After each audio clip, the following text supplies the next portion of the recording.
Selina's POV. Selina, lumunok ako. Buntis po ba ako? Bumuntong hininga siya. Ayoko manghimasok sa personal na buhay mo, Selina, pero bata ka pa. Para madadali na responsibilidad ng pagiging ina. Nangilid ang aking luha na agad ding tumulo. Hindi ko maintindihan at malaman ang dapat kong maramdaman. Nais kong maging masaya pero hindi ko magawa dahil muling nabuhay ang sakit at galit ko sa ama ng batang dinadala ko. Selina, hindi ko alam kung magiging masaya ka dahil sa aking dinadala. Hindi ko alam kung ano ang dapat mong maramdaman lalo pat bunga lamang siya ng huwad na pag-ibig ng kanyang ama. Hinawakan ni Kyle ang aking kamay. Shh! Don't think of him, Selina. Kalimutan mo kung naman ang nangyari noon. Your baby is what matters now. Anong balak mo? Di ako nakasagot. Tama siya. Bata pa ako. Paano ko dadali ng responsibilidad bilang isang ina? Hindi ko alam. Hindi ko alam kung paano. Let me help you, Selina. Napatitig ako kay Kyle. Ano pong ibig niyong sabihin? Ngumiti siya. Responsibilidad kita simula nang dalhin kita sa bahay ko. Gusto ko manatili ka sa bahay ko hanggang nagbubuntis ka. Gumawa ka ng mga magagawang gawaing bahay at sasweldohan kita para kung makapanganak ka na at may desisyon ka na, meron kang ipong magagamit para sa inyo ng anak mo. Napahikbi ako. Maraming salamat po. Tumango ang binata at pinunasan ng luha sa akin pisngi. Dito ka muna. Babayaran ko lang ang bills. Hinayaan ko na siya at na makalabas siya'y marahan kong hinaplos ang aking tiyan. Makakaya ko bang tignan ng aking anak na hindi naaalala ang kanyang ama? Makakaya ko bang kalimutan si Daniel kaya nag-iwan siya sa akin ng buhay na alaala? Nais kong maging masaya, ngunit paano ko gagawin yon kung patuloy akong hinahabol ng panloloko sa akin ni Daniel? Pumitikat ako kasabay ng muling pagdali ng luha sa aking mga mata. Kung akong tatanungin, nais ko lang na matulog hanggang sa mawala ang sakit na aking nararamdaman.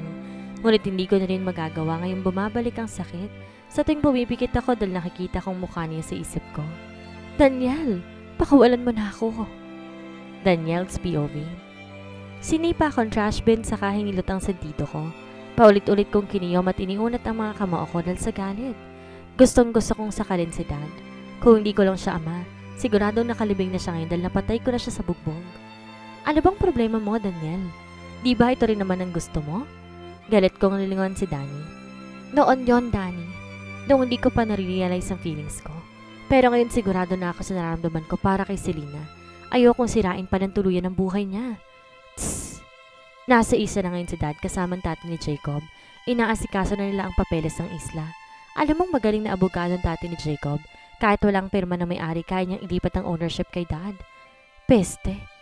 Bakit pa hindi ko kayang pigilan si Dad sa mga gusto niya? Nilingon ko ulit si Danny. Ikaw muna dito. Susundan ko si Dad.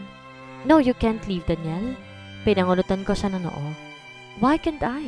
You have a meeting with Mr. Policarpio. Siya ang kinausap ni Dad na magde-design sa gagawing resort. What?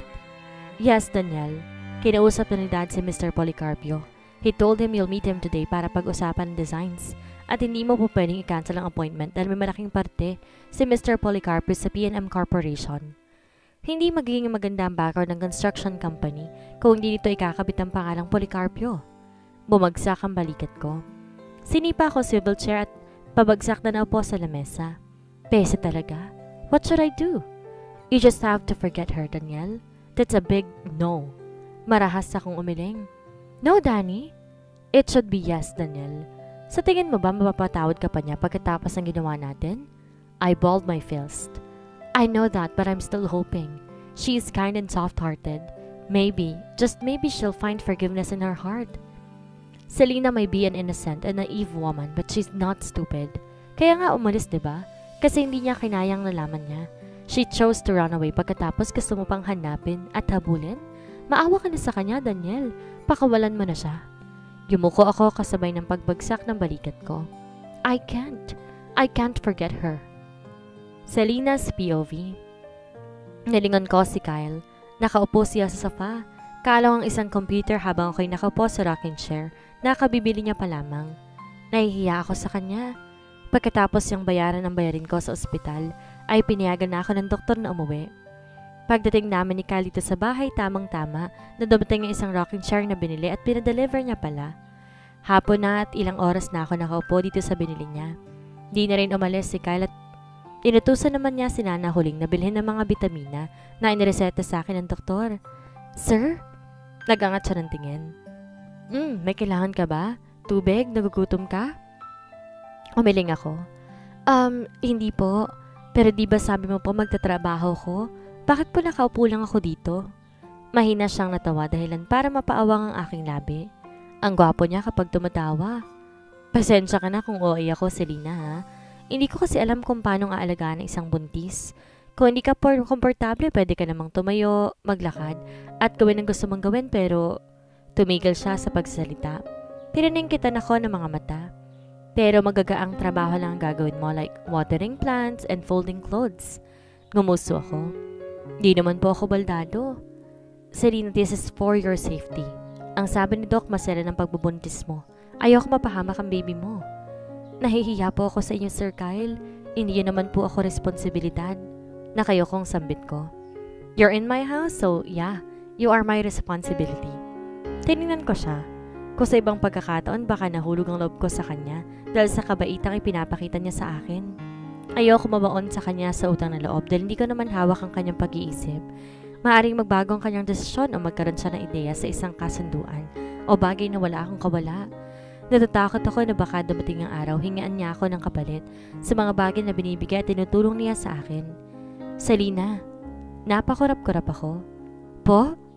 Don't stress yourself. Think of your baby. Inaplos ko ang impis ko pang tiyan, saka tumango.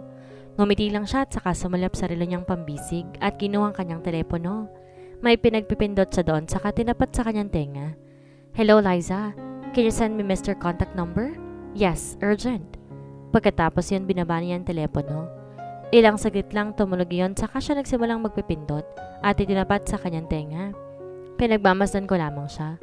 Tumayo siya at saka nilagay sa kanyang bewang kaliwa niyang kamay. Umikot siya na mabagal at napatigal na mapaharap siya sa akin. Mr. Milares, this is Kyle Policarpio. Yes, I'm so sorry but I cannot make it. Tumigil siya sa pagsasalita at tumingin sa akin. I have an emergency, Mr. Milares. Can we reschedule the meeting? Yes. Thank you. Thank you for your consideration. Yes, thank you again. Kinagat ko ang aking pang-ibabang labi. Pati si Kyle naaabala ko dahil sa nangyari. Binaba niya ang kanyang telepono at saka lumapit sa akin. Gusto mong lumabas? Umiling ako. Hindi na po, dito na lamang po ako. Tumango siya at saka maling bumalik sa sofa. Hindi siya nagsasalita sa halip, tinititigan niya ako, kaya nakaramdam ako ng matinding pagkailang. Bakit po, sir? Hindi mo ba sasabihin sa ama niya tungkol sa kanya? Mabagal akong umiling. Pagkatapos ng ginawa niya sa akin. Wala po siyang karapatan sa anak ko. May hinanakit na sagot ko. Tumango naman siya. I don't understand. Basta kung may kailangan ka. Huwag nang mahihiyang magsabi. Sa akin or kaya kay Nanay Huling. Ngumiti ako. Maraming salamat po, Sir Kyle. Kinagat ko ang pang-ibaba kong labi. Sir, tinitigan ko muna siya. Pinag-isipang mabuti ang aking sasabihin. Kung mababaon ako sa utang na loob, anong posibleng hingin mong kapalit? Nangulot ang noo ng lalaki. I understand you have trust issues but I'm not like that, Selena. Pero ayokong tumanggap lamang ng tulong. Nais ko magbigay rin kahit anong kapalit. Tinitigan niya ako. Di ko alam kung galit ba siya o ano. Alam kong hindi magandang sinasabi ko na sa kabila ng mga mabubuti niyang intensyon, pinag-iisipan ko siya na masama. Hindi ako humihingi ng kapalit, Selena. Pero nais ko pa magbigay ng kapalit lalo pat nasisiguro ko na hindi magiging magandang kalagayan ko ngayon kung hindi niyo ako dinala dito sa inyong tahanan. Yumuko ako at saka bumuntong hininga. Hindi ko po nais sa pag-isipan kayo ng masama. Pero nais ko pong malaman ninyo na handa po akong gawin ang kahit anong bagay kapalit ng inyong kabutihan. Bumuntong hininga si Kyle. Malakas yon kaya narinig ko.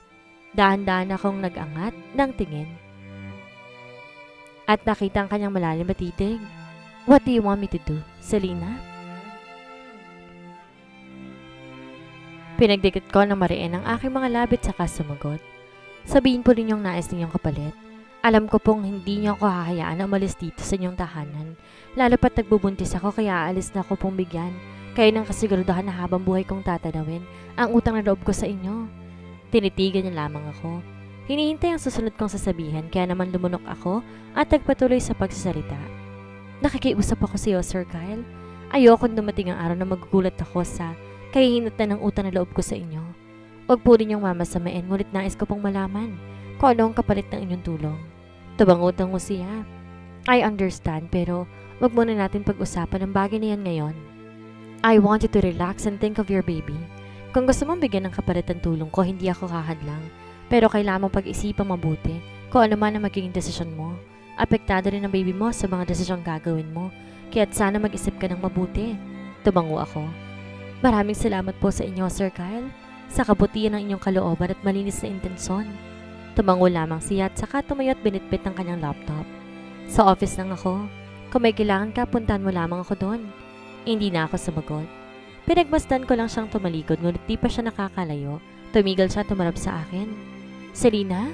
Napatitig ako sa kanya. Sir? I don't want to agree with you, but I will accept whatever you can offer. Kung ano magaan sa loob mo'y tatanggapin ko. Sa kabilang banda, mahigit isang buwan ang matuling lumipas at sa loob ng mga araw na yon, napagnilayan at napag-isipan ko na mabuti ang mga desisyon ko. Sa loob din ng mga nagdaang araw, mas naging maalag at maalalahanin sa akin si Kyle, dahilan para mas mapatibay ko ang kalooban ko sa desisyong pinili ko. Kakapalan man ng mukha, nais kong kunin ang kanyang kalooban. Gusto kong ibigay ang aking sarili bilang kapalit. Ako na buong buo. Selena, anong ginagawa mo dito? Pahapon na pumasok ka na sa loob. Nilingon ko si Kyle at ginitian. Napakagwapo niya talaga at sobrang bait pa. Nagpapahangin lamang po ako. Tumango siya at tumabi sa akin.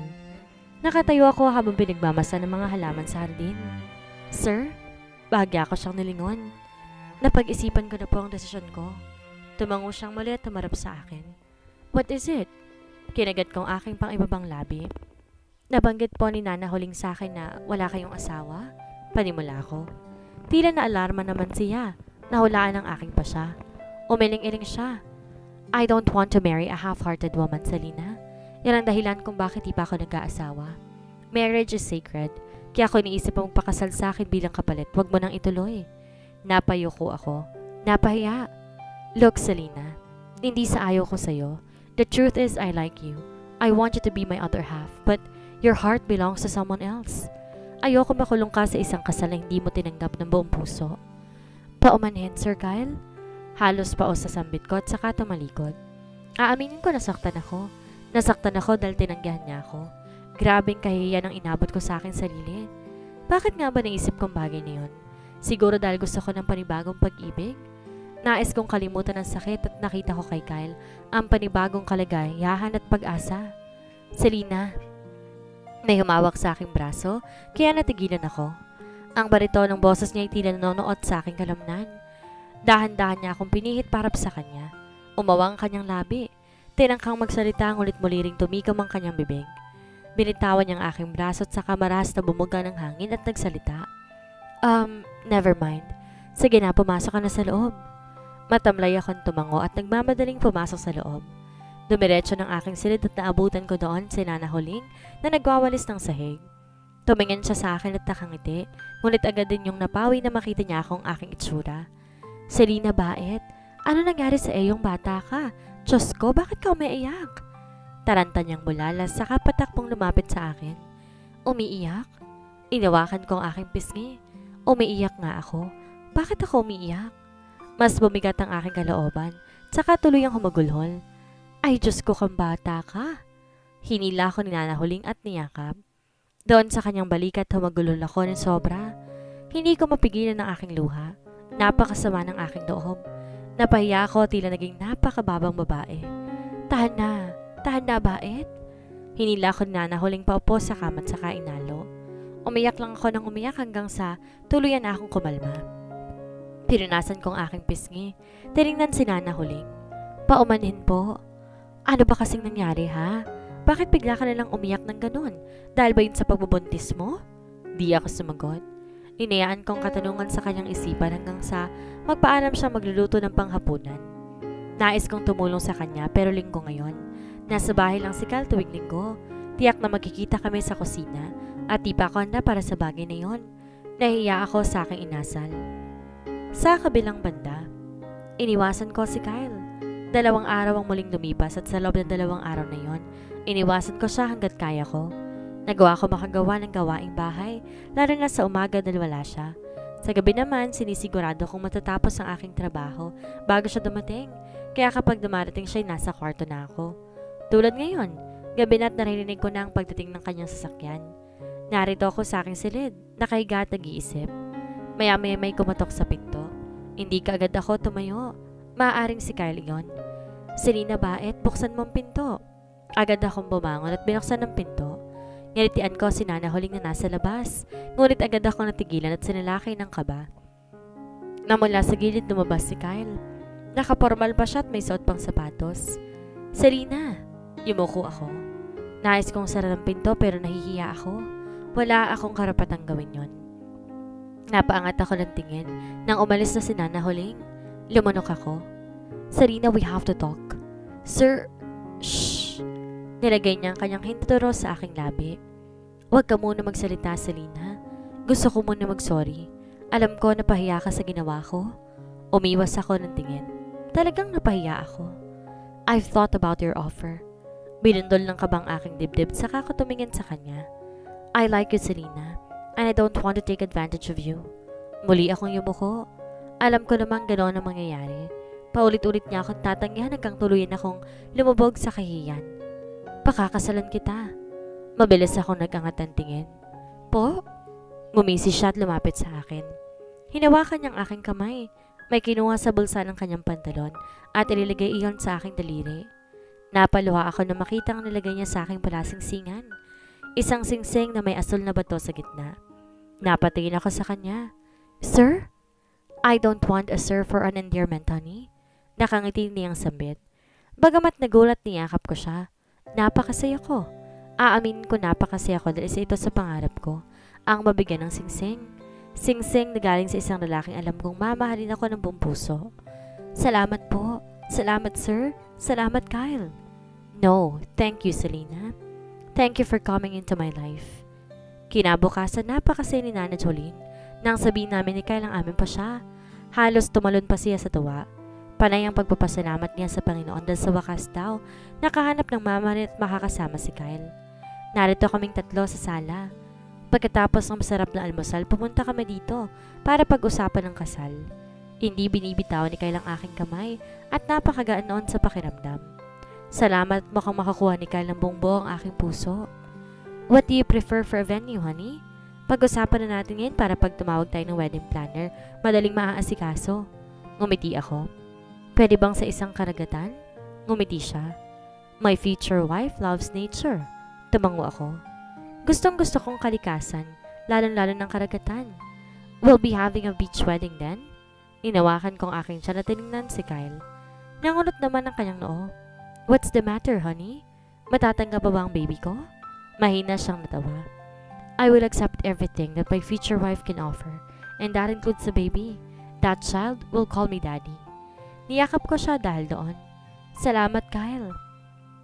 Sa kabilang banda, ay naku, napakasaya ko. Napatalon ako sa gulat ng sumigaw si Nana Huling. Narito kaming dalawa sa kusina. Tinutulungan ko siyang magluto. Si Kyle maagang pumasok sa kanyang trabaho kaya naman kami lang ni Nana Huling ang naiwan dito. Natawa ko dahil sa matanda. Nana Huling, napakasaya ko rin po. Hindi ko akalaing kakasal na ako. Salamat at nagustuhan niyo ni Sir Kyle ang isa't isa. Hindi po siya mahirap magustuhan. Totoo ang aking sinabi. Nagugustuhan ko na siya kaya naman bukas sa aking kalooban ang kasalang magaganap. Lalo na't ako nagbukas ng usapin na yun para sa aming dalawa. Nais kong maging masaya at si Kyle ang magbibigay sa akin ng kaligayahan. Naku, gusto ko mag-alaga ng maraming bata kaya't sana'y maraming magiging anak ninyo. Napanguso ako. Hindi ko yata kakayanin ng maraming anak. Baka sa panganganak ako mamatay. Natapos sa maghapon na kami lamang ni Nana Huling ang magkausap. Nang sumapit ang gabi, sabik na sabik akong marinig ang pagdating ng sasakyan ni Kyle. Hindi naman ako nito binigo. Sa may pinto, sinilubong ko siya. Natawa pa siya na makita ako. Good evening, my beautiful honey. Ngumiti ako ng malaki. Magandang gabi rin. Iginawit kong aking braso sa kanyang braso, tsaka siya giniya papunta sa sofa. Naupo siya doon kaya naman kinuha kong bitbit niyang bag. Ipinatong ko yun sa lamesa saka kinuha ang kanyang tsinelas. Itinaas ko ang kanyang binti upang alisin ang kanyang sapatos ngunit pinigilan niya ako. Tumingala ako sa kanya. Bakit? Hindi kita pakakasalan para pagsilbihan ako. Pakakasalan kita dahil gusto kong ako magsisilbi sa'yo. Pinigilan kong aking kilig, ngunit hindi ako nagtagumpay. Ngumiti ako na napakalaki at naramdaman ko pa ang pag-iinit ng aking magkabilang pisngi dahil sa kanyang sinabi. Napakalambing talaga niya. Kumalakak siya. Kinikilig ka? Pinalo ko pang binti niya. Sinasadya mo. Dahil gusto ko nakiligan ka sa akin.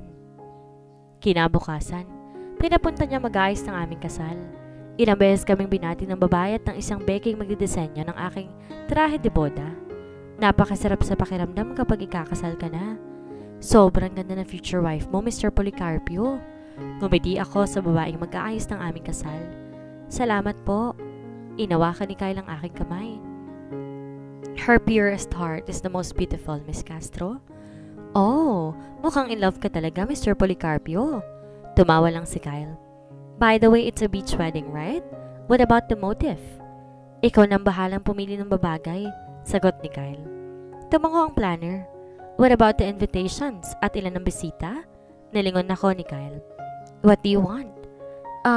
Pwede bang tayo-tayo na lang? Tsaka kung may malalapit kang kaibigan, sila na lang imbitahin? Ngumiti siya at nilingon ng babae.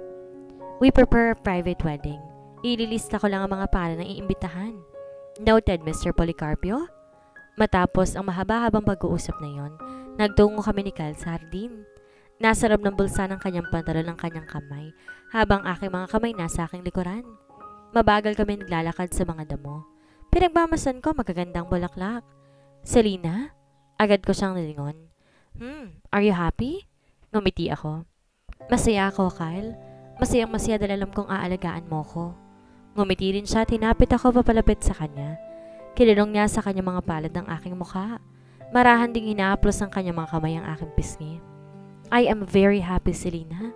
Mahinang sambit niya at saka pinataka na mag-aanghag ka ng aking noo. Ngumiti ako at kinawit ang aking mga braso sa kanyang batok. Tinitigan ko siya. Napakaganda ng pinapakita ng kanyang mga mata. Kumikistap iyon sa kaligayahan. Ang palingin niya ay unti-unting bumababa sa aking labi. Nakita ko ang pasimple pa niyang paglunok. Paglulok na tila pinipigilan ng kanyang sarili na kuhanin ang aking mga labi. Ngumiti ako at dahan-dahang tumingkayad. Nakita ko ang pag-aalilangan sa kanyang mga mata. Tila tinatansya kung tama ba ang kanyang iniisip. Hinapit ko siya payoko sa akin sa kamasuyong hinagkan. Noong sandaling lumapat ng aking labi sa kanya, napapikit ako. Naramdaman ko pa ang pagngiti niya. Patuloy siya sa paggagan sa akin habang patuloy din ako sa pagganti. Mula sa pagkakapikit, dahan-dahan ako nagmulat ng mata para tingnan siya. Ngunit natigilan ako ng mukha ni Daniel ang bumungad sa akin. Mabilis ako napaatras para kong napasok isang lumalagablab na apoy. Anong? Suminghap ako. Si Kyle na muli ang aking nakikita ngayon. Bakas ang gulat sa kanyang mga mata. Nakaramdam ako ng pagkapahiya. Bakit bigla ako nakita si Daniel? Bakit bigla ko siyang naisip? Anong ibig sabihin nun? Selena? Naluluha akong tumitig sa kanya. Kyle, inawakan niyang aking kamay. You okay? Tumango ako ngunit muling natigilan ng kumirot ang aking puson. Aray! Aray! Kyle! Tama ba ang naging desisyon ni Selena na magpakasal kay Kyle? Hindi na ba siya kakalimutan ni Daniel? Yan po ang ating aabangan sa susunod na kabanata.